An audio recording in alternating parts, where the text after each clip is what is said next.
twashangilia wokovu wetu, hakika tumekombolewa.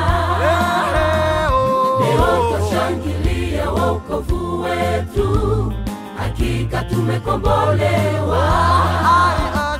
Aliacha kiti chake cha enzi mbinguni, akaja kututafuta.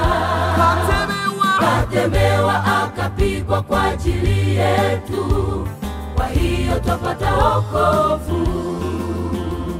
Leo twashangilia wokovu wetu, hakika tumekombolewa. Leo twashangilia wokovu wetu, hakika tumekombolewa. Aliacha kiti chake cha enzi mbinguni, akaja kututafuta. Katemewa akapigwa kwa ajili yetu, kwa hiyo twapata wokovu.